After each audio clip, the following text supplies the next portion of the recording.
Hi, amigas. This is Chris Linares, and today I want to welcome you to the Flaw Club. And today I want to talk about something that I haven't shared much because it's a shameful thing that I've been dealing for 18 years in my life. And I do believe that what I'm going to share is going to help you, especially if one of your flaws is you are a woman that worry a lot, you think about the future a lot, you deal with anxiety a lot, you deal with fears. So for 18 years, I suffered from panic phobia. And it started in 2001 when I had 3 accidents in highways. And after those accidents, I started having panic attacks in highways. And before the panic attacks, it started with a worry, just worry something in my mind.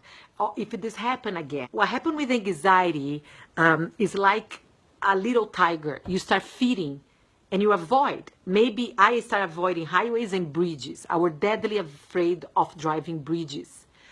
And I start avoiding. So I don't know what are you avoiding. Maybe you are avoiding. Pick up the phone, call the person, say, I forgive you. I don't want to hold this against you anymore. It's not serving me. Or forgive me. Maybe that's, you don't, your bridge is not an actual bridge like was for me. Anxiety, when you start avoiding, calling that person that you need to call, stand up in a business meeting, raise your voice, say what you feel. When you start avoiding, create something else. So I started developing chronic anxiety, panic phobia. I started being afraid to expose myself to highways and bridges. The anxiety and the panic phobia took me to a place that I started lying. I started lying to my daughter, my 11-year-old daughter. I started lying to my husband. I remember the day that I hit the bottle was when a mom invited my daughter to go to the birthday party of her friend. And I deleted the text because I did it because my daughter is 11, she's snoopy sometimes. And I didn't want to because my husband was out of town. My babysitter that helped me was out of town. And I was ashamed to ask mom to drive. I was ashamed to say, I'm sorry, I suffer from panic phobia and I'm developing agoraphobia. I'm afraid to get in the car and drive my daughter to her friend's house because there is a bridge there.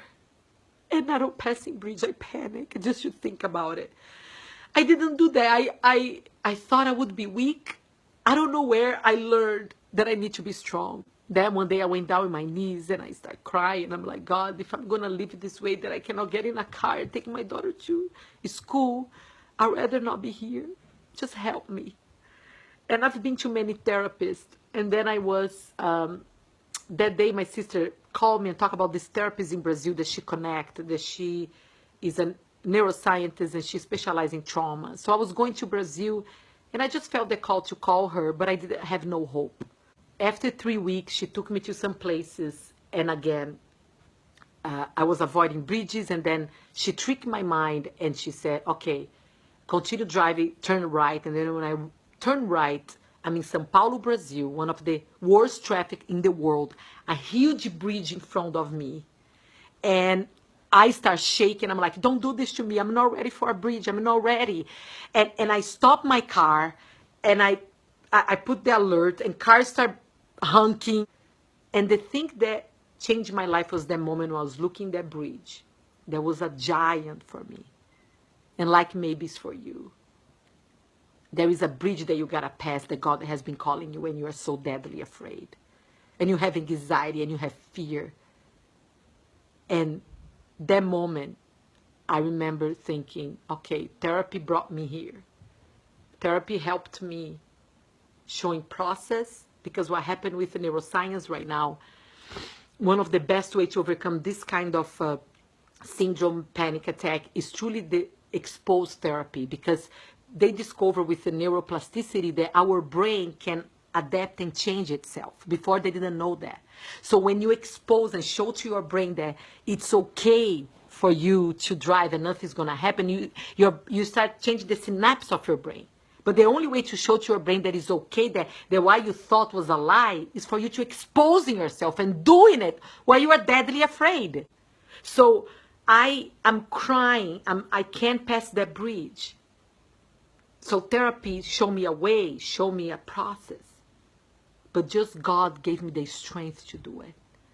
And the strength came when the therapist, she asked me, Chris, how do you believe you need to drive this car? And I said to her, I need to be strong. I need to feel empowered. I need to believe that I can do it. I can't drive this way. I'm a wreck. And then she said, why you don't drive the way you are? And I'm like, I can't. I'm weak. I'm tired. I'm crying. I'm deadly afraid. I can't pass this bridge. And maybe you have that bridge that you are telling yourself, I can't do it. And you know what? You're right, amiga. You can't do it. But he can. And do you know why? That moment, I am sobbing. I'm 45 minutes crying in the middle of São Paulo, Brazil traffic, refusing to pass this bridge. And then I closed my eyes and I felt the presence of God, his powerful love. And I felt actually the presence of Jesus. The Jesus that I ran away. The Jesus that actually I didn't believe because I saw so many people using him to criticize and judge that but that Jesus that I never felt before. There was this presence of abundant love that embraced me the way I am, with my flaws and all. And I remember that verse, and I almost felt that he was telling me that verse, that he said, Chris, I never said to you or anybody, come all of you that are powerful, strong, know where you are going, know what you are doing. I said, come all of you that are tired and weak, and now we'll give you rest. Chris, come. Come the way you are. Tired, overwhelmed, weak, afraid, but come. I'm with you. I'm not asking you to know everything. I'm not asking you to be powerful. I'm asking you to trust me. And I drove on that bridge. And I never looked back. I'm free from panic phobia of 18 years. I'm free of chronic anxiety. I'm driving my daughter to school, to everywhere. And the way that set me free, understand that God loves me with my flaws and all. That was the root of the Flaw Club. This movement that I feel my spirit. The women, we need to join. And stop putting ourselves down. And stop suffering from not just anxiety, but body image problem. We have all this problem because we refuse to accept that we are loved by God the way we are. And we are developing, like right now, anxiety is the #1 mental health problem in the country, in the world. And to women is twice as likely to have anxiety. And I can explain some of the videos is a lot because of the structure of our brains. But it doesn't matter because in Romans said, let's renew our minds. And how can we renew our life to a life that is more free? That a life of freedom. That's the true women's movement that we need to do, to set ourselves free from this bondage, this dictator that we put ourselves. And starting the morning, we are worry, because we believe we do everything by ourselves. We don't surrender to the one that tells us, trust me. And I truly hope from the bottom of my heart that the Flaw Club, other amazing women there, can share stories and we can connect with each other. We can bring our messy lives. We can be honest. But honest from a place of not like just complaining, but like, God, we are here. Use us. Use us. But for us to be used, that's what I learned in my experience. We can run away from our fears.